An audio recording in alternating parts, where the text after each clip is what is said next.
どうした？これだけ言ってもまだわからんのか？計画は中止だ。もう何の望みもないんだよ。分かってます。じゃあ君らは命を懸けようというなら、何の期待も希望を持たずに何もないかもしれないんだぞ。はい。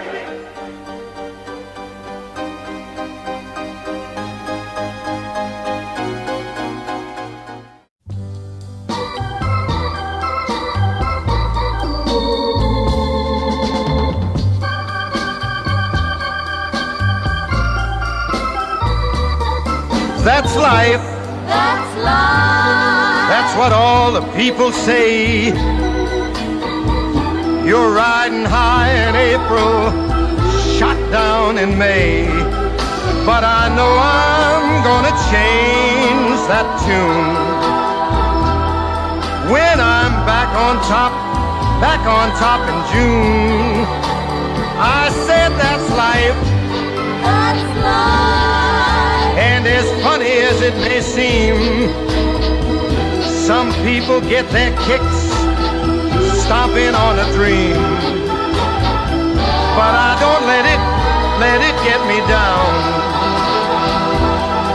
'Cause this fine old world, it keeps spinning around. I've been a puppet, a pauper, a pirate, a poet, a pawn and a king. I've been up and down and over.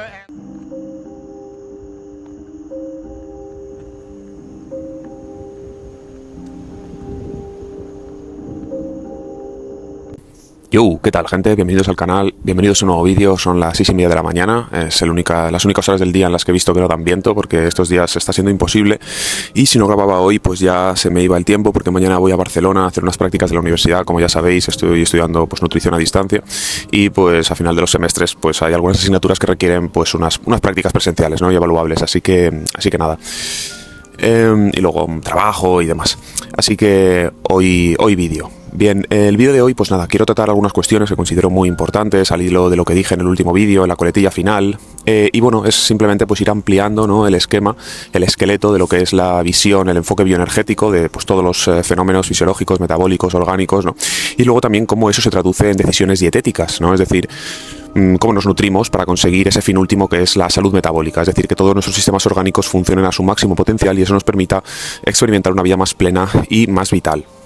Bueno, me he cambiado de sitio porque así me da más la luz en la cara. Bien, lo que estaba diciendo es que en la coletilla del último vídeo expliqué que estoy preparando una serie de vídeos en los que estoy recogiendo pues toda la evidencia y toda la literatura científica al respecto de la enfermedad metabólica y todo lo que incluye, ¿no? Véase resistencia a la insulina, obesidad, diabetes tipo 2, ¿no? Y todo lo relativo. Y pues eso, van a ser una serie de vídeos pues más técnicos, más formales, ¿bien? Ahora bien, hay cuestiones que necesito introducir para después simplemente remitirme a estos vídeos, porque si no los vídeos serían muy extensos. Es lo que me pasa, ¿no? Muchas veces cuando intento hablar de cuestiones fisiológicas y metabólicas, conforme el canal va avanzando, hay cosas que ya he tocado, aunque sea de forma superficial. Entonces cuando quiero, digamos, profundizar en ciertos temas, pues quiero, digamos, resumirlo todo, pero claro, si cada vez voy avanzando más, hay más que resumir en introducciones más cortas, ¿no? Y es imposible, y entonces tengo que remitir a los vídeos, derivaros esos vídeos. Pero claro, sé que mis vídeos muchas veces hablan de muchas cosas, ¿no? Y si te derivo un vídeo y vas a él y estoy hablando de cosas raras, ¿no? Dices, tío, cabrón, porque, ¿sabes? Quiero ir al grano. Eso lo tengo en cuenta, entonces voy a intentar también ir separando un poco vídeos en los que hablo de metabolismo, fisiología, nutrición y demás, y otros que hablo de otras cosas, ¿no? Esas otras cosas que englobamos que no sé realmente cómo categorizar, pero bueno. En el vídeo de hoy, esa es una de las cuestiones de las que quiero ya que, digamos, que son clave, ¿vale?, en la salud metabólica y en lo que es el cuadro de esta patología del síndrome metabólico, es el papel fundamental que tienen los ácidos grasos, altos niveles de ácidos grasos en sangre, como esto, su impacto en el hígado, muy importante, y después como el glucógeno hepático, ¿no?, el glucógeno del hígado, es fundamental para mantenernos en un estado de metabolismo oxidativo y respiración celular óptima, y no, digamos, nos haga entrar en una lipólisis excesiva y en una quema de grasas por estrés. Y digo por estrés porque veremos cómo las hormonas adrenales tienen mucho que ver en esto, tienen un papel crucial. Y también haré un vídeo, porque sé que muchas veces hablo de hormonas del estrés, ¿no? Glucagón, adrenalina, cortisol.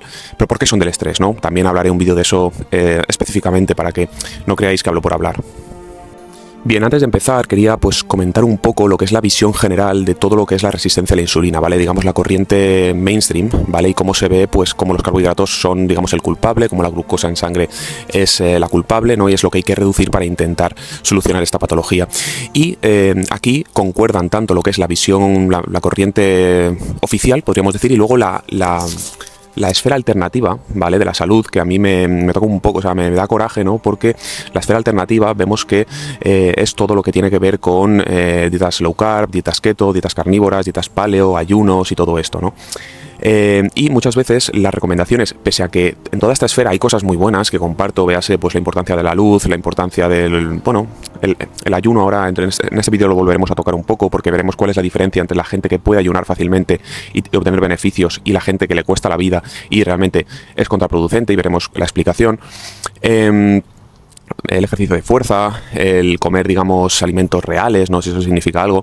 Y bueno, luego también los beneficios que tienen este tipo de dietas como forma de eliminación. Pero digamos que muchas de estas recomendaciones, en este caso, en gente con problemática metabólica, que no es otra cosa que problemática de degeneración mitocondrial, y en esto están de acuerdo estas personas, lo que pasa es que les faltan piezas del puzzle, a mi parecer. Es que, como digo, esas recomendaciones en este caso pueden ser perjudiciales, ¿no? Y vamos a verlo. En este caso, lo que es la visión oficial de la insulina y toda esta problemática es lo que también fundamenta un modelo de la obesidad que se llama modelo insulina carbohidrato, que está totalmente agotado, ¿no? Ya desde, digamos, cuando nace no tiene realmente base, y ahora la literatura literalmente pues es contraria al mismo, y básicamente nos dice lo siguiente, y parte de esta lógica. Nosotros cuando vemos personas con enfermedades de este tipo, ¿vale? Véase diabetes tipo 2, véase resistencia a la insulina, cuando hacemos analíticas vemos que los marcadores en sangre tenemos, por ejemplo, elevada la insulina y la glucosa. Entonces pensamos que, bueno, pues ese es el problema, ¿no? Es decir, es la causa de este estado en el que nos encontramos. Por lo tanto, la solución es bajar estos marcadores, bajar la insulina, bajar la glucosa en sangre. Entonces, ¿qué es lo que produce alta glucosa en sangre y por lo tanto alta insulina? El consumir carbohidratos, ¿no? Aunque también los aminoácidos elevan la insulina, pero esto es otro tema. Claro, entonces pues la solución es eso, ¿no? No introducir carbohidrato y por lo tanto no hacer que el cuerpo afronte esta situación en la que tiene que procesar esa glucosa que no puede. Bien. Esto está equivocado en el sentido del que esos marcadores elevados en sangre son simplemente unos síntomas, ¿bien? Y os voy a poner un ejemplo. Es un ejemplo que en el caso de esta esfera alternativa de la salud sí que entienden muy bien, ¿bien? Y sí que se oponen a la versión oficial y digamos que eso es un alivio, ¿no? Podré escuchar gente pues con más cabeza que dice, hostia, esto no es lo que está pasando, ¿no? Y es, por ejemplo, lo que ocurre con el colesterol y las enfermedades cardiovasculares, ¿bien? Con las estatinas y demás. Esta gente entiende que si tú tienes el colesterol alto en sangre o ciertas, por ejemplo, las lipoproteínas que transportan grasa en sangre algo altas, no es un problema en sí, es decir, eso no va a causar en sí enfermedad cardiovascular, sino que es un síntoma de una patología más profunda, ¿no? Que es lo que hay que tratar.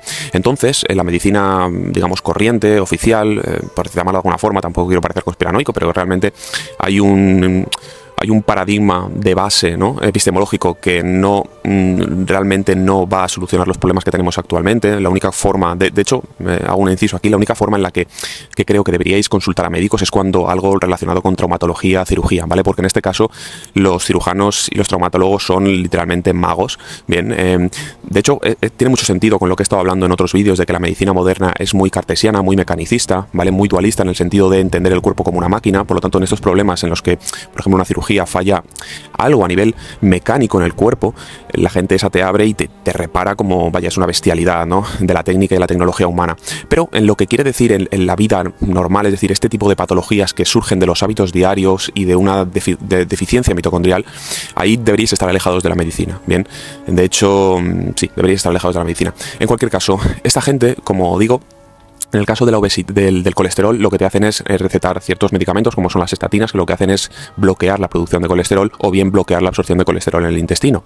Claro, de esta forma, lo que hacemos es que cuando nos hacemos una analítica, los marcadores de colesterol ya no están altos, ¿vale? Es decir, ya hemos solucionado el problema. Realmente no lo hemos solucionado. Literalmente, pues bueno, hemos simplemente reducido ese marcador sobre el papel, pero la problemática que hacía que ese colesterol estuviese alto en sangre no ha desaparecido, ¿no? De hecho, esto va a agravar el problema. O otro ejemplo, por ejemplo, son, en el caso de la diabetes y tal, estos medicamentos que son bloqueadores de los transportadores de glucosa renal, que lo que hacen es básicamente que orines la glucosa, ¿bien? Entonces no la tienes en la sangre, pero claro, eso no soluciona el problema que está haciendo que se te acumule en sangre, ¿no?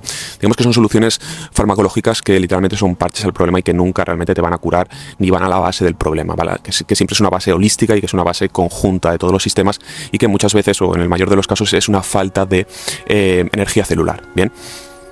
Bien, pues en este caso, esta gente, digamos, de esta esfera, keto, carnívora, paleo, entienden que, hacer que el cuerpo no afronte o no ir a la raíz del problema, en el caso de la enfermedad cardiorrespiratoria y los marcadores o su relación con los marcadores en sangre elevados de colesterol y demás, la solución a ello no es esta, ¿no? Es clara. Pero en el caso de este otro mito fundacional del carbohidrato causando la enfermedad metabólica, se lo tragan literalmente, o sea, sin decir nada, ¿no? Y de hecho digamos que lo refuerzan y no es así, no tiene ningún sentido.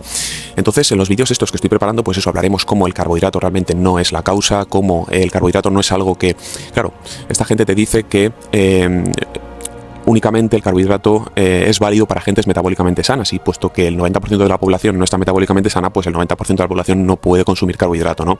O que únicamente lo puedes consumir si eres joven y eres deportista, ¿no? Es decir, que te tienes que ganar el carbohidrato haciendo ejercicio, ¿no? Como que un zumo de naranja únicamente te lo puedes tomar si eres un atleta, si eres un nadador olímpico, ¿bien? Luego veremos cómo usar carbohidrato puede bajar los marcadores de azúcar en sangre y de insulina alta, ¿no? De insulinemia, lo veremos. Luego también, como digo, veremos ese modelo obesidad, carbohidrato-insulina, que está totalmente desfasado. O por ejemplo, el otro día que yo iba a cenar en el trabajo y un compañero me dijo, hostia, ¿cenas carbohidratos?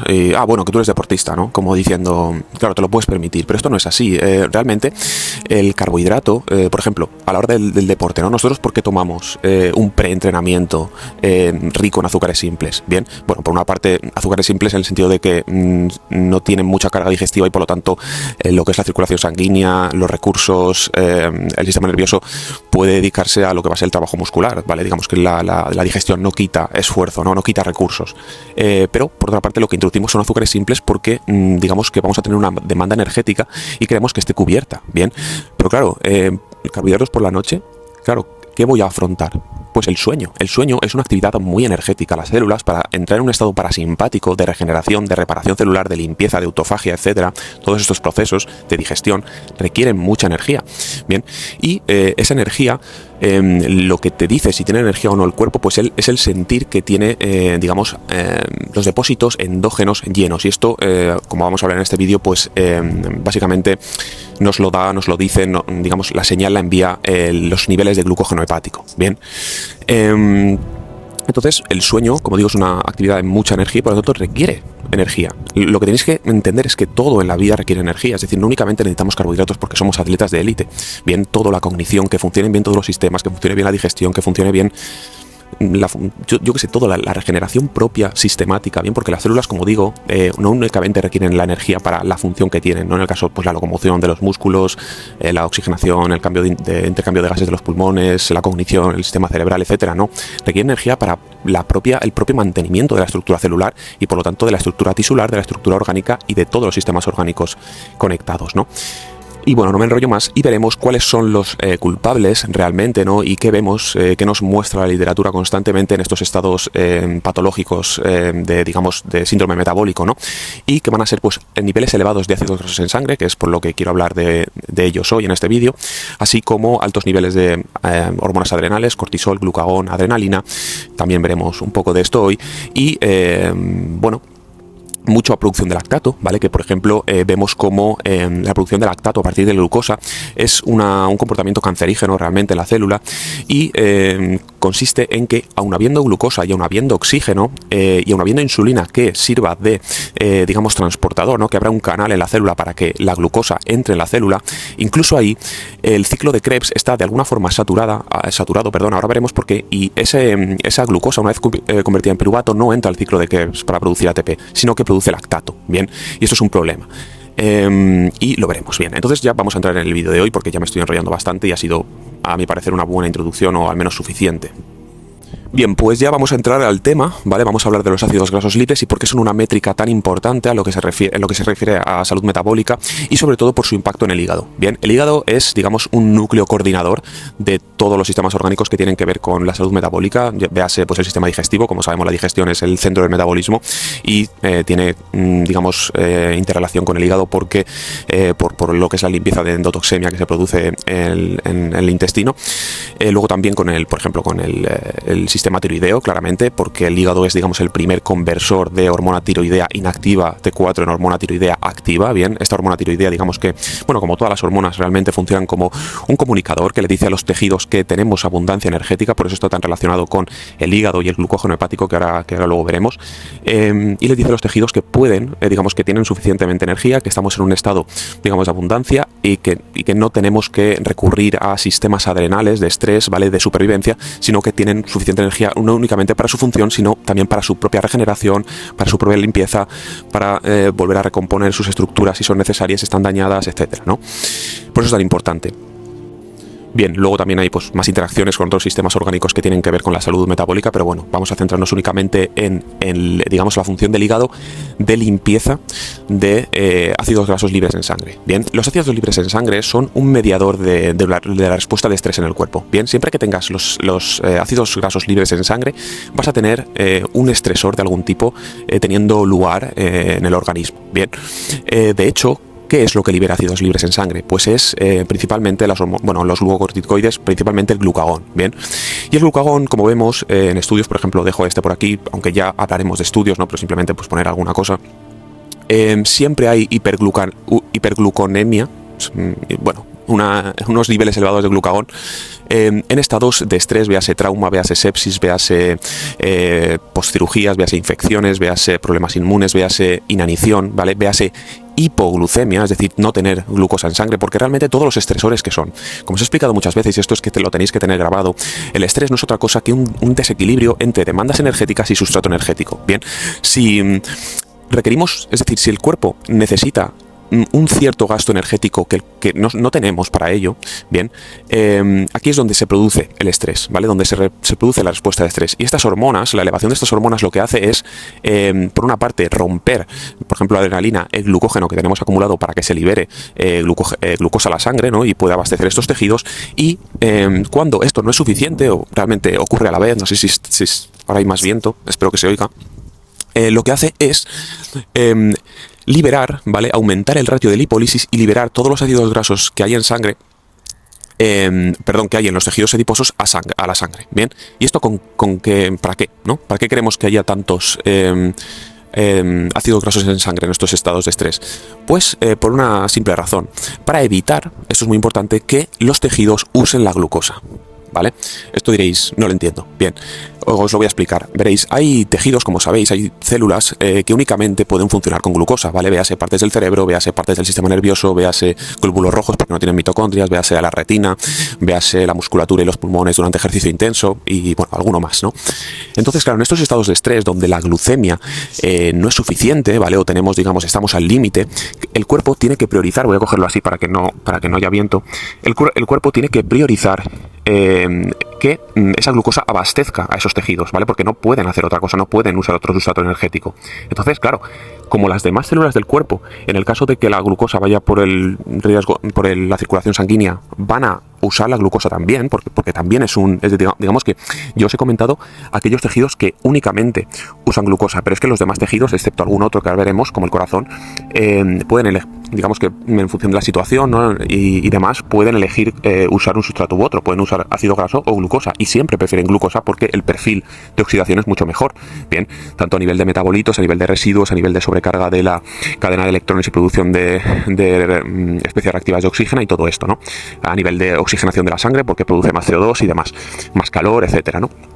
Entonces, los otros tejidos también van a coger la glucosa. Entonces, ¿cómo hace el cuerpo para que la glucosa no pueda entrar a cualquier tejido y únicamente vaya a los que lo necesitan 100%, ¿no? Como son estos que he comentado. Pues lo que hace es bloquear, mediante el ciclo de Krebs, mediante la competencia de sustratos, a los demás tejidos del cuerpo, ¿vale? Es decir, lo que hace es inundar la sangre de ácido graso y de esta forma bloquear que todos los otros tejidos pues puedan consumir glucosa, bien, para, como digo, dejar que esta vaya a abastecer a aquellos tejidos que lo necesitan. Claro, esta lipólisis, es decir, la lipólisis, que es lo que se refiere a la rotura del ácido graso que está en nuestros tejidos adiposos, en los triglicéridos, y romperla, que vaya por la sangre, es una, como expliqué en el vídeo de las calories in, calories out, algo totalmente fisiológico y algo que justamente es lo que nos va a permitir perder grasa realmente sin hacer, digamos, intervenciones específicas para la pérdida de grasa, ¿vale? Es decir, sin estar en ayuno, sin estar en un déficit calórico importante, sin consumir carbohidrato, digamos, haciendo ejercicio muy excesivo, utilizando termogénicos, utilizando quemagrasas y demás, ¿no? Porque siempre va a haber una tasa, ¿no? Un ratio de lipólisis en el que pues se liberan ácidos grasos en sangre que circulan por la sangre viendo a ver dónde pueden tener función, ¿vale? Porque como digo, el ácido graso ha de ser un componente funcional y estructural del cuerpo, no un sustrato energético, salvo en diversas ocasiones, ¿no? Y para diversos casos. Un segundo. Y de hecho, teniendo una mayor tasa metabólica, siendo eficiente en un metabolismo oxidativo respiratorio óptimo normal, que es la oxidación de glucosa, esta lipólisis va a ser mayor porque los tejidos pues, van a necesitar más reconstrucción y por lo tanto necesitan, por ejemplo, pues, reparar membranas, sintetizar hormonas. Entonces esa grasa se va a utilizar y vas a perder grasa sin realmente, digamos, tener una lipólisis excesiva, ¿no? Digamos, sin forzar una lipólisis que, como vemos, es la causa realmente de toda esta enfermedad degenerativa, porque en última instancia va a degenerar, ¿no? Va a impedir esa oxidación de la glucosa por las células, ¿no? Que es justamente, si os vais ya atando cabos, realmente lo que causa la resistencia a la insulina, ¿no? Es decir, una señalización constante de insulina para que entre la glucosa en la célula, pero la glucosa siendo incapaz, no por haber sido degenerada y bloqueada y, digamos, tener todo lo que es el ciclo de Krebs saturado, ¿no? Y no produciendo ATP a partir de piruvato, sino que se produce mucho lactato y demás, que es un comportamiento que vemos constantemente y en las analíticas y demás, ¿no? De hecho, aquí tiene mucho sentido la frase esa que dice que la grasa se quema en la llama del carbohidrato, ¿no? Es decir, un metabolismo oxidativo de glucosa hace que se queme la grasa mucho más fácil, ¿no? Bien, entonces... Claro, aquí el problema, como digo, es este excesivo, bueno, y lo que he comentado de la insulina, teniendo aquí la causa, ¿no? de su resistencia, véase también que es antagonista justamente al glucagón, que es lo que está liberando ácidos grasos en sangre y que está elevado siempre en estos estados de síndrome metabólico, ¿bien? Así como también en dietas cetogénicas y dietas bajas en carbohidratos, porque como os voy a comentar, bueno, lo comentaré más adelante, pero realmente una dieta cetogénica a nivel fisiológico imita un estado de inanición o un estado de ayuno prolongado, bien, es decir, claro, es una dieta isocalórica, es decir, estás comiendo las mismas calorías pero sin carbohidrato, bien, solo grasas y proteína, y esto lo que está señalizando es al cuerpo es lo mismo, no hay comida en el exterior y digamos todos los mecanismos de emergencia y los mecanismos de supervivencia y de adaptación a esa baja energía, como por ejemplo es una disminución que vemos en todos los estudios de dietas cetogénicas de la hormona tiroidea activa, es decir, de la conversión en los tejidos de hormona tiroidea activa. ¿Por qué? Básicamente por esto, ¿no? Pues que tú, digamos, no le puedes decir a los tejidos que tengan un comportamiento energético normal y una producción energética normal, porque realmente no hay. El cuerpo no sabe si estamos entrando en una hambruna de 2 años, ¿no? Todos los sistemas han de apagarse y adaptarse a un funcionamiento menor, ¿bien? Con todo lo que ello conlleva. Por ejemplo, la detoxificación, la limpieza de los tejidos, la regeneración, etcétera, ¿no? Así como la expansión de todo, ¿no? De la vida propia. Yo, por ejemplo, cuando la gente de esta esfera keto y demás, pues me habla pues de todos de estos propios mecanismos de que al ser fisiológicos, al ser posibles, pues quiere decir pues que es una posibilidad. Yo lo entiendo y digamos que es justo reconocer que estamos hechos, parece ser, para poder sobrevivir a largos periodos de hambruna y de no tener carbohidrato en el medio. Pero asimismo hay que reconocer que durante esos periodos no va a haber crecimiento, no va a haber expansión, no va a haber reproducción y no va a haber, digamos, vitalidad y creación. Bien. Bueno, entonces, ¿qué tiene que ver el hígado en esto, ¿no? Bien, el hígado es el que se encarga de limpiar todo ese exceso de ácido graso libre en sangre. Entonces, lo que hace, ¿y por qué lo limpia, no? Claro, el hígado lo que quiere es restablecer un sistema, digamos, más parasimpático, más relajado, más oxidativo de glucosa. Entonces, lo que quiere, pues, es que no esté todos los tejidos, digamos, que no esté bloqueado en todos los tejidos esa oxidación de glucosa y, por lo tanto, atrapar el ácido graso libre, ¿no? Volverlo a empaquetar, que ahora veremos en qué. claro, la cosa es que se le deje.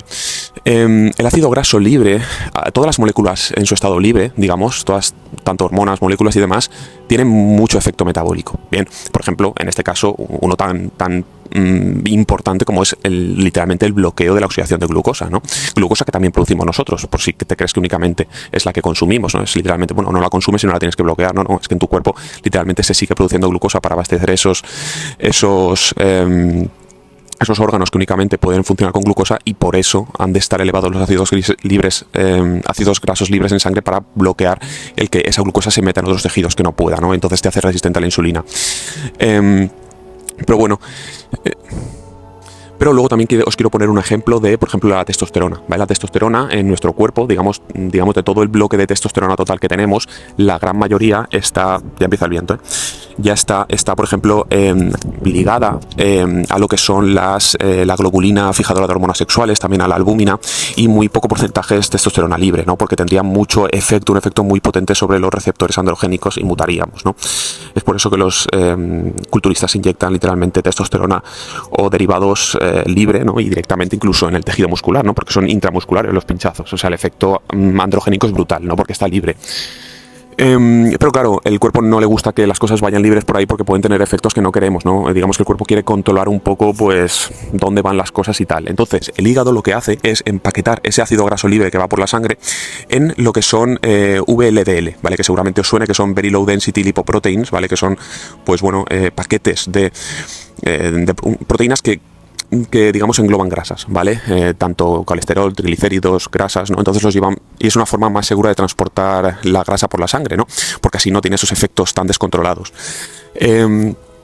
Claro, la célula en estas bolitas, ¿vale? Estos paquetillos, estos VLDL, puede utilizarlos también, ¿vale? Es decir, las ingresa en la célula y después pues le da la función que necesiten. Es decir, pues oye, necesitamos aquí reparación de esta membrana, necesitamos sintetizar esta hormona, necesitamos usarlo como energía, ¿no? Mediante la beta-oxidación y tal. Pero digamos que es una forma más controlada, ¿no? A diferencia de que esté libre por la sangre. Entonces el hígado es lo que hace, empaquetar ese ácido graso libre en VLDL. Bien, que el VLDL vemos que está muy elevado cuando tenemos problemas de colesterol que normalmente se tienen en dietas bajas en carbohidratos, ¿no? ¿Cuál es el problema? Pues que cuando el exceso de ácidos grasos libres es demasiado, el hígado digamos que no puede procesarlo todo y empaquetarlo todo, porque además su glucógeno está bajo, en parte por un cortisol constante que siempre va ligado, ¿no? a esta respuesta adrenal para, digamos, esa lipólisis y toda esta respuesta de estrés que está ocurriendo en el cuerpo. Entonces ese cortisol siempre está haciendo que el poco glucógeno que reúne el hígado, ¿no? Véase, o digamos, compuesto que no estamos consumiendo carbohidratos a través de la gluconeogénesis, rompiendo o utilizando aminoácidos o glicerol, lo suelte siempre al torrente sanguíneo, porque tiene que seguir manteniendo la glucemia, ¿no? La glucosa en sangre. Por lo tanto, digamos que el hígado está sobresaturado y llega un momento en el que no puede empaquetar todo el ácido graso libre en VLDL. ¿Qué pasa entonces con ese ácido graso? Pues que el hígado pues lo absorbe y se queda ahí, ¿vale? Y lo va, digamos, acumulando. ¿Y qué tenemos aquí? ¿Qué tenemos aquí? El hígado graso, ¿vale? El hígado graso, diréis, hostia, ¿es por esto? ¿No era por la fructosa, tal? No. Luego entraremos a ello, si da tiempo, y si no me alargo mucho. Si no, lo dejaremos para más adelante, pero no tiene que ver con la glucosa, o sea, es decir, es posible, pero realmente la verdadera causa del hígado graso no alcohólico es esta, ¿vale? Es la acumulación de VLDL, ¿vale? No porque no está convertido, sino de ácido graso por no poder empaquetarlo en VLDL. De hecho, si buscáis cuáles son los parámetros, ¿no? Concordantes en en la enfermedad del hígado graso, veremos que siempre hay cortisol elevado, hay glucógeno hepático medio vacío y hay altos niveles de ácido graso en sangre, ¿no? Es decir, todo coincide, ¿no? Con lo que está pasando aquí. De hecho, y bueno, uno de los síntomas del hígado graso es, por ejemplo, despertarse a las 2, 4 de la mañana y no poder volver a dormirse, ¿no? Y esto es porque en este estado, ¿vale?, de glucógeno hepático que no puede llenarse del todo, por esa sobrecarga, ¿no?, por esa lipotoxicidad, por esas hormonas adrenales elevadas que, digamos, están mandando siempre señal de vaciar el glucógeno en forma de glucosa en sangre en vez de digamos, almacenarlo, ¿no? Además, que es lo que lo rompe, ¿no? Que es, una vez tenemos el glucógeno hecho en el hígado, ¿qué es lo que lo rompe en glucosa? La adrenalina, ¿no? Digamos, es una respuesta de estrés constante. Entonces, claro, si esa respuesta de estrés nos viene por el día, pues simplemente pues estamos un poco más nerviosos, un poco, pues a lo mejor tenemos incluso sudores adrenales y tal. Joder, hace frío, pero no pasa nada, ¿no? Porque bueno, estás despierto y sigues. Pero claro, si te pasa por la noche, ¿vale? En esos ciclos, que suele ser 2, 4 de la mañana, te levantas en modo de supervivencia. Es decir, estás muy adrenal, no te puedes dormir otra vez, ¿no? Hasta que digamos, hay el ciclo de, digamos, de creación vía gluconeogénesis de glucosa o de glucógeno y después de liberación a la sangre de la glucosa. Digamos que pasan unas horas y ya nos ponemos en las 6, 7 de la mañana, cuando ya te puedes volver a empezar a dormir, pero ya te tienes que levantar. Entonces es una ruina, ¿no? Entonces eso es el hígado graso.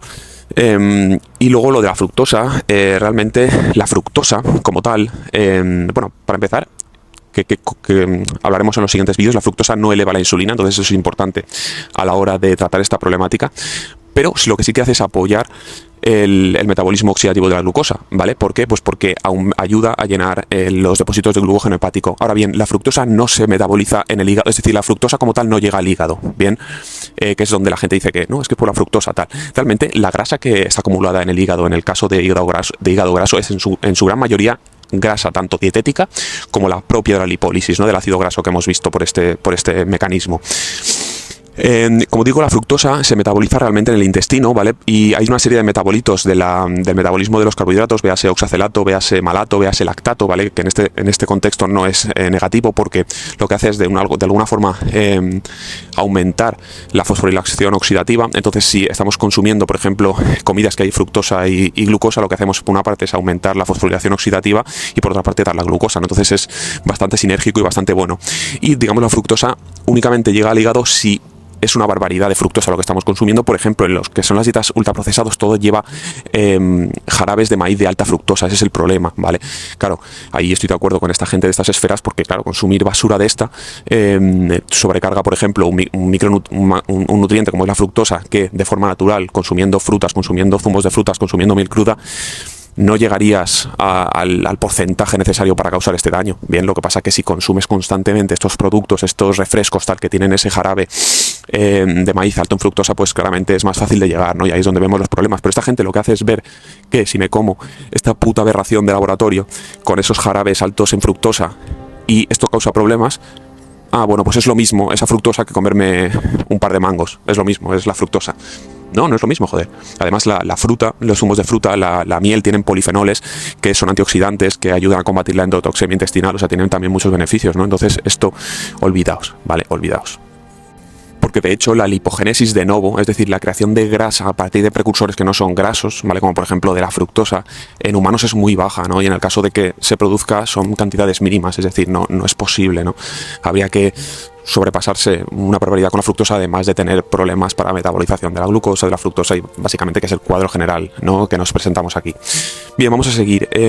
Claro, aquí hemos hablado de claro, el hígado en esta situación sigue intentando empaquetar, como digo, todo ese ácido graso en VLDL para que no vaya por la sangre, bloqueando la oxidación de glucosa y poder volver a un estado oxidativo, no un estado parasimpático de reparación y demás, de señalización tiroidea, ¿no? De buena conversión tiroidea, con más temperatura, ¿no? Es decir, volver a un estado de salud metabólica, ¿no? Y no de estrés, no de quema de grasa constante por estrés.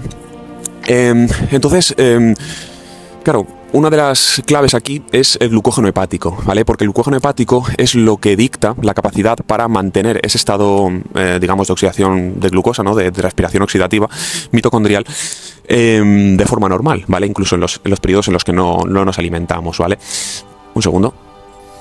Realmente que nosotros digamos agotemos nuestro glucógeno hepático en algún momento, digamos a corto plazo, y que pues entren a jugar estos mecanismos fisiológicos de adaptación a este estado, ¿no? De baja energía, no es un problema, que decir, pues es el mecanismo que tenemos hasta que pues nos volvemos.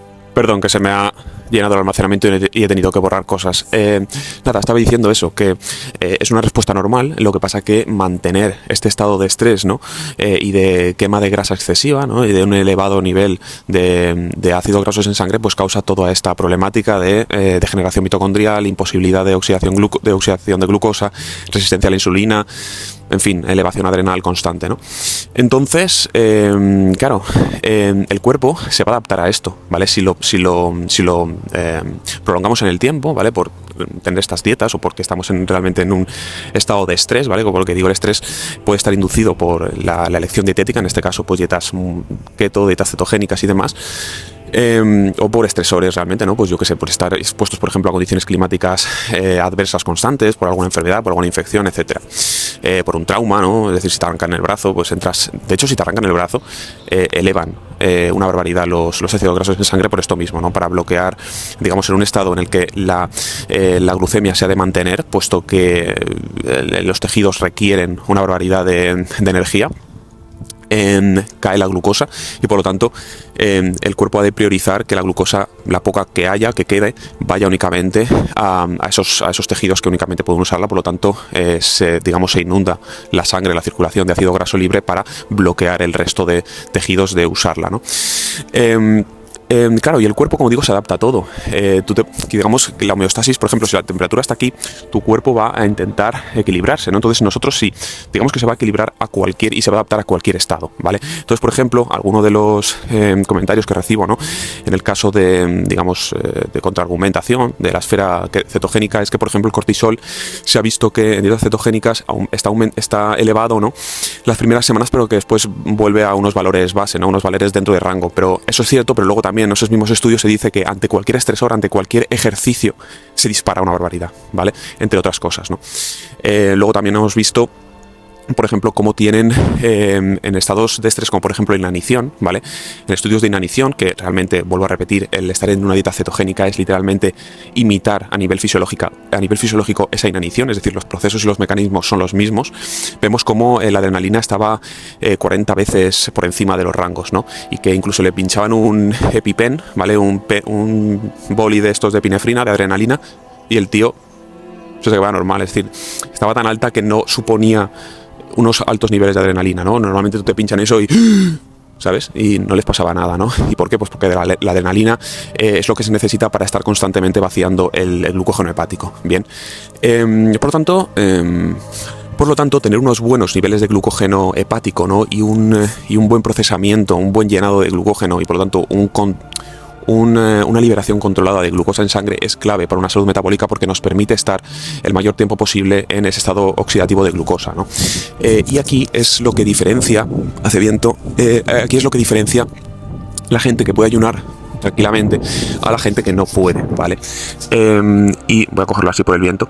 Por ejemplo, antes que nada, comentar que realmente el glucógeno también se acumula, por ejemplo, hay glucógeno muscular, ¿no? Y luego también, por ejemplo, en los riñones un poco, en células gliales del cerebro, en algunas células sanguíneas, ¿no? Pero principalmente en el hígado y en la musculatura. La musculatura, la diferencia es que el uso de glucógeno del músculo es local, es decir, únicamente sirve para abastecer ese músculo, bien, no puede liberarse a la sangre y abastecer todos los tejidos, ¿no? Es el glucógeno hepático el que hace esto. Sí que es cierto que más o menos podría volver a la sangre el glucógeno hepático del músculo si, por ejemplo, hacemos un ejercicio muy intenso y nos falta oxígeno y no se oxigena bien el tejido, ¿no? Ese piruvato resultante de la glucosa, como he comentado, no entra al ciclo de Krebs porque no hay oxígeno suficiente, no está ese receptor final de electrones y por lo tanto se convierte en ácido láctico. Ese ácido láctico vuelve a la sangre y el ciclo de Cori y demás volvería a convertirse en glucosa, entonces más o menos podría volver a la sangre, ¿no? Pero sería únicamente en esos momentos de ejercicio muscular, ¿no? Pero de normal es el hígado, perdón, es la glucosa hepática, ¿no? El glucógeno hepático, lo que nos va a proveer glucosa al resto de tejidos, ¿no? Por eso es tan importante. Y normalmente en un estado postprandial, es decir, una vez hemos digerido, ¿no? Vamos a poner el caso, ¿no? Nosotros hacemos una comida rica en carbohidratos y entre 2 horas, 5 horas más o menos que se ha digerido, ¿no? Y se han ido aportando nutrientes a la sangre y a los tejidos, digamos que entramos en un estado de ayuno, ¿no? Es decir, un estado en el que ya no consumimos o ya no usamos recursos o sustratos de lo que hemos comido, sino que ya es pues de los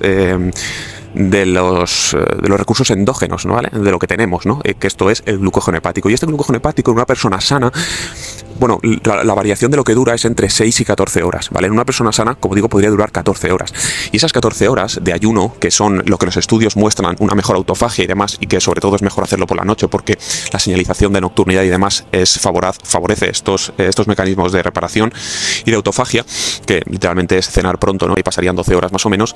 Es fácil cuando estamos fuertes metabólicamente. ¿Por qué? Pues porque si tenemos esa posibilidad de tener una buena...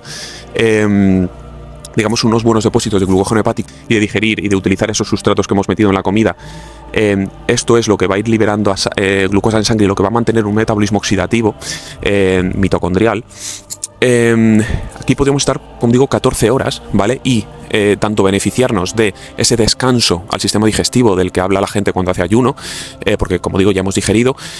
Podemos beneficiarnos, por ejemplo, de autofagia, podemos beneficiarnos, pues, de ese descanso, ¿no? Pero seguimos estando en un metabolismo oxidativo normal. Y por eso, cuando tú estás metabólicamente sano, puedes hacer ayunos y te sientes bien, ¿vale? Te sientes ligero, porque la digestión ha terminado, pero tú sigues estando en un metabolismo oxidativo, porque tu hígado funciona bien. En el caso de que no funcione bien y, por ejemplo, en este estado, ¿no? de adrenales elevadas constantemente, por ejemplo, la adrenalina elevada constantemente, la adrenalina no deja que tenga los depósitos de glucógeno llenos, ¿vale? Porque en el momento en el que los llenas un poco te los vacía otra vez, ¿vale? Siempre estar al límite, ¿bien? Por eso la adrenalina, por ejemplo, también es muy antagonista, al igual que el glucagón de la insulina, porque la insulina es lo que ayuda a meter esa glucosa en la célula. De esto ya hablaré más bien en el siguiente vídeo, que es donde vamos a entrar ya en más temas resistentes a la insulina, pero bueno. La insulina no es el problema, de hecho, a esta gente le preocupan los picos de insulina. Los picos de insulina simplemente, pues si tú consumes una comida rica en carbohidratos y hay glucosa en sangre después de la digestión de los carbohidratos, pues por supuesto, hay esta hormona, ¿no? El páncreas va a señalizar, se libera insulina y la insulina abre canales para que entre en la célula. De hecho, es una sinergia total porque, por una parte, la insulina abre canal en la célula para que entre la glucosa y después la glucosa, cuando empieza a oxidarse, si esta oxidación es buena, los metabolitos que se producen, digamos que hacen que se chupe más glucosa, ¿no? Entonces es como simultáneamente empujar y tirar, ¿no? Para usar la glucosa, es decir, es perfecto en este caso. Y también sirve para meter aminoácidos. De hecho, una comida rica en proteína, como vemos, por ejemplo, la carne de res, el pescado, eleva más la insulina que comidas como la pasta, la avena o la manzana, ¿no? Por eso esta gente también hace muchos ayunos, hace OMADs, porque les da miedo que se eleve la insulina y se les va a elevar cada vez que coman. Entonces intentan como que haya mucho tiempo entre esas elevaciones, ¿no? Y llegamos a esos estados que no corresponden con lo que vemos en la literatura y con el funcionamiento fisiológico.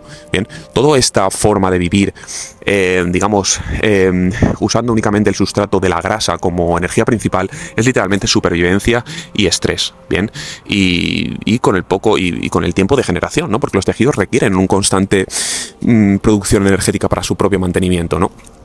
De esta forma, con un buen metabolismo oxidativo, con los depósitos de glucógeno llenos, lo que hacemos después de haber hecho la digestión, ¿no? En este periodo de ayuno, es que haya glucosa en sangre y también ácido graso del que se libera en ese ratio de lipólisis normal. Entonces, de esta forma, esto es lo que es la flexibilidad metabólica. Los tejidos pueden usar lo que quieren, lo que necesitan en ese momento, ¿vale? Por ejemplo, el corazón únicamente usará ácido graso. La mayoría de tejidos usa glucosa, el músculo esquelético, en el caso de que esté en reposo, usa el ácido graso, ¿vale? Es decir, hay realmente flexibilidad metabólica. En el caso de inducir un estado de quema de grasa constante y de lipólisis constante, de elevación adrenal constante, de elevación de ácidos grasos crónicos en sangre, lo que hacemos es no dejar libertad para el cuerpo de elegir lo que más quiere. Es decir, únicamente puede usar grasa, ¿vale? Le obligamos a ese estado de baja energía, ¿bien? Y baja energía por lo mismo, ¿no? Pues puesto que tenemos los depósitos de glucógeno siempre medio vacíos, la respuesta o la señal adrenérgica es muy alta, adrenal es muy alta para, digamos, por una parte producir la lipólisis, por otra parte liberar ese glucógeno que se va formando a sangre, así como crearlo a partir de aminoácidos y glicerol. Pues un segundo. Tiene que señalizar de alguna forma a todos los tejidos que han de aminorar su ritmo, porque no puedes estar gastando la energía como si estuvieses en abundancia, ¿no? Y por lo tanto, la conversión, como vemos en todos los estudios, de T4 a T3 disminuye, ¿bien? En dietas prolongadas, cetogénicas, carnívoras y demás, ¿no? O con bajos carbohidratos en general. Bien, pues poco más que decir. Así, por ejemplo, un apunte, lo que he dicho de la creación de esos paquetes de VLDL, simplemente un apunte para que veáis un poco algún mecanismo. Claro, el glicerol que se usa para convertirlo en glucosa cuando no hay en el hígado, ese glicerol también se usa para crear estos paquetes. Entonces, si tenemos falta de eficiencia de glucosa, ese glicerol que podría estar creando esos paquetes, ¿no?, para ir, digamos, empaquetando, ¿no?, y englobando ese ácido graso libre en el hígado, no puede porque hay falta de glicerol, porque la glucosa es prioritaria, ¿vale? No sé, cosas así, ¿no? Que es que, digamos, el mundo, el mapa de interacciones y de procesos es tan complicado y tan extenso que siempre me tengo que ir por las ramas, ¿no? Pero bueno, no sé cómo habrá quedado el vídeo, más o menos he hecho un repaso, ¿no?, de la importancia del glucógeno hepático y de lo que del hígado, ¿no?, en lo que tiene que ver con el ácido graso libre en sangre y por qué el ácido graso libre está libre en sangre, ¿no?, ya que se debe, y por qué esto bloquea el uso de glucosa y por qué eso luego va a derivar en resistencia a la insulina, ¿no?, a la resistencia de la señalización de esta hormona, que realmente la hormona no tiene la culpa. En los vídeos estos hablaremos de por qué se ha connotado, digamos, con algo patológico, como algo malo, la insulina, ¿no?, cuando es una hormona normal y con muchas funciones, muy anabólica, muy prometabólica, ¿no? En fin. Pues eso, lo del ayuno lo digo porque una vez un tipo en Twitter hablaba sobre, bueno, puso así un tweet tipo tal: a la gente que hacemos ayuno intermitente nos llaman conspiranoicos, pero después hacerse desayunar unos cereales de estos de mierda y tal, eso está bien, ¿no? Entonces yo contesté: tío, sí que es cierto que pegué a lo mejor de un poco de pasivo-agresivo, ¿no? Porque digamos que me pone nervioso como esta gente... digamos que, claro, su intención es buena, ¿no?, pero están equivocados en este caso. Y le dije eso, que no tiene por qué ser o ayunar o comer basura, ¿no? Literalmente puedes nutrirte bien, ¿no?, con una proteína láctea, ¿no?, con zumo de naranja, con algo de fruta, en fin, ¿no? Y que esto era muy bueno para señalizar y para coordinar esos ritmos circadianos de los que tanto habla esta gente, ¿no? Porque alimentarse, nutrirse a las primeras horas de la mañana, cuando hay sol y demás, para contrarrestar esa respuesta cortisólica que te despierta para que te nutras, es lo mejor que puedes hacer. Y a raíz de esto pues hice un artículo, ¿no?, como respondiéndome y tal, pero realmente no se te decía nada que yo no haya dicho, es decir, no entendí la crítica, y realmente lo que... él estaba de acuerdo en lo esencial, y es que la glucosa, al menos esto lo entienden, no es la problemática, es decir, no causa el síndrome metabólico, como por ejemplo la resistencia a la insulina, sino que es realmente la imposibilidad, la degeneración mitocondrial para oxidar la glucosa, ¿vale? ¿Y qué pasa? Pues que en estos casos, ¿vale?, el ayuno puede ser muy perjudicial, bien, porque lo que quiere es una persona que no puede llenar esos depósitos de glucógeno porque la respuesta adrenalítica es muy alta. Lo que quieres es, como no aguanta en estado de ayuno sin volver a caer en esa respuesta de estrés, es mejor que se vaya alimentando cada poco tiempo, haciendo 5 comidas al día, ¿vale?, con buenos nutrientes, con carbohidratos, con proteína, que digamos que lo contrario, que ayunar, ¿vale? Ayunar, como por ejemplo la exposición al frío, tiene beneficios cuando estás sano ya, joder. Claro, si yo estoy 14 horas ayunando sin ningún problema, porque mi hígado funciona muy bien y digamos que va repartiendo la glucosa poco a poco donde se necesitan, claro, yo puedo estar en ayuno tranquilamente y obtengo beneficios, igual que cuando yo tengo una buena temperatura por tener una buena tasa metabólica, claro, puedo exponerme al frío porque, claro, ahora hace un frío que flipas y únicamente voy en sudadera, ¿sabes? Y me estoy exponiendo al frío, pero no como algo que lo paso mal, ¿bien? Es porque tengo una buena temperatura corporal y me puedo permitir exponerme a ello, ¿no? Es decir, todo lo bueno, todo lo que tiene resultados, pese a la mentalidad de esclavo que se tiene que ser algo que... sea dopaminérgico, es decir, realmente nos guste, bien, es decir, no puedes, todo lo que sea muy obligado, todo lo que te requiera demasiado esfuerzo, todo lo que requiera un ir contra ti mismo constante, todo lo que requiera usar esa abstracción de fuerza de voluntad, de sacrificio, de tal, no es por ahí, ¿vale? No es el momento. Todo tiene que ser fácil, todo tiene que ser un juego, todo tiene que ser dopaminérgico, todo tiene que ser, digamos, que te alimente la expansión, la creatividad y las ganas, ¿vale? No se puede ir constantemente contra ti mismo. Es literalmente lo que se basa en la intuición. Tienes que ser intuitivo. El cuerpo es mucho más listo que tú y sabe lo que quiere. Cuando tú tienes antojos de dulce es porque necesita glucosa, ¿no? Y un sinfín de señalizaciones a las que no hacemos caso por estar brainwashed, ¿vale? Brainwashed, el cerebro limpiados. Bien. Bueno, gente, pues me voy ya para casa y antes que nada pues quería comentar una última cosa que ya no tiene nada que ver, nos salimos del tema, y es el hecho de que en vídeos como este, que hablo de fisiología, metabolismo y tal, pongo edits de yo entrenando, ¿no? Y dices, ¿por qué? ¿Es por vanidad? No es por vanidad, es porque entiendo, ¿vale? Soy consciente de que en estos ámbitos de metabolismo, nutrición, ejercicio, hábitos y demás, pues ha de haber cierta, digamos que el que te lo cuenta ha de al menos ser cierto ejemplo, ¿vale? Es decir... es muy importante en estos campos el quien te habla, ¿no? Entonces simplemente muestro pues esos marcadores de salud, ¿no? Pues yo qué sé, la piel, el pelo, la fuerza entrenando, la musculatura, etcétera, ¿no? Yo sé que, bueno, es lo que hay. Luego también soy consciente de que esto no tiene por qué siempre ser así, ¿vale? Porque mucha gente que está en este campo, ¿vale? Que está en la esfera bioenergética, que sabe un montón, que es una barbaridad de los insights que tiene, el conocimiento que tiene, no lo muestra, es decir, digamos, no refleja un cuerpo que digas, joder, quiero ser como ese tío, ¿no? ¿Por qué? Pues porque normalmente quien está aquí, es decir, con lo que siempre os digo, las cosas como se hacen conscientes, a través del dolor, ¿no? Entonces, ¿cómo una persona llega a este ámbito del conocimiento? Pues porque algo no funciona en ellos, ¿no? Y normalmente esta gente, si por ejemplo ponemos a un referente, a Georgi Dinkov, ¿vale? Que es una barbaridad en este campo, está en su laboratorio de Bulgaria curando el cáncer, curando tumores humanos en ratones con aspirina y vitaminas del grupo B, perdón. Ese tío pues es grandote, ¿no? Es robusto, parece así tipo, tiene la típica fisionomía, complexión de oso y está calvo. Entonces dices, joder, y este tío si sabe tanto de esto y encima lo pone en práctica, ¿por qué no tiene esos marcadores, ¿no? Pues porque se reventó, es decir, por lo mismo por lo que está aquí, ¿vale? En este ámbito, en este campo, es porque se reventó haciendo carnívora y haciendo keto, ¿vale? Como el 90% de la gente que llega aquí, porque es el paso lógico, ¿vale?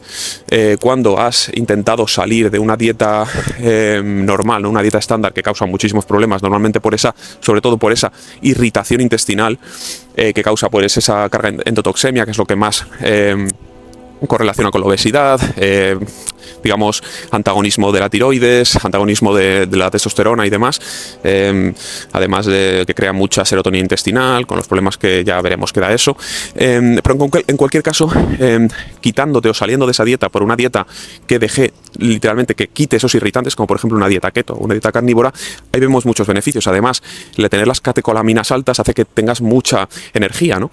Entonces digamos que es algo que de primeras te encanta y te sientes muy bien, mejor que nunca. Entonces es normal que la gente, joder, pues es totalmente normal, ¿no? La gente intenta estar bien y yo lo entiendo y me alegro, pero llega un momento en el que digamos, el estrés ya sobrepasa, ¿no?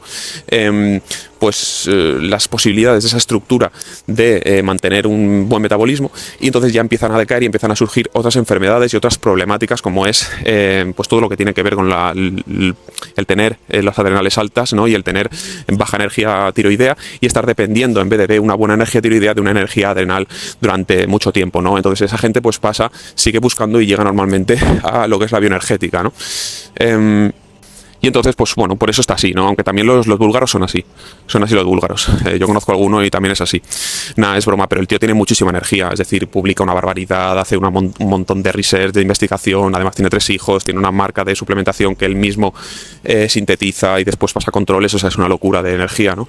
Que eso realmente es lo que queremos. O por ejemplo, el ejemplo de Ray Pitt, ¿vale? Ray Pitt muere a los 86 años.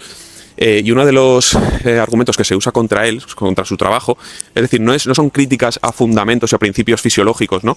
Es simplemente si era tan listo porque está muerto, ¿no? Porque murió a los 86 años. Bueno, Ray Pitt sufrió una radiación en la infancia radioactiva, ¿no? Valga la redundancia, que le nuqueó la tiroides, ¿vale? No producía hormona tiroidea a él. Y aún así, el tío llega a los 86 años con una lucidez que ya muchos quisiesen, ¿vale? Él vivía en un año lo que la gente vive en 5, ¿vale? Es decir, hasta los 86 años seguía haciendo investigación, teniendo un montón de insights filosóficos, fisiológicos, de muchísimos campos, de muchísimas disciplinas interconectadas, dando entrevistas, haciendo podcast, respondiendo a miles de correos gratis. En fin, era un filántropo, ¿vale? Y bueno, pues que muriese a los 86 años con esa vida, con esa actividad, y después de haber tenido esos problemas tan graves de salud en la infancia y que le condicionaron durante toda su vida, pues eso es algo malo, no sé. Bueno, eso. Que nos vemos en el siguiente vídeo, que no sé cuándo será, y que vaya todo bien. Chao.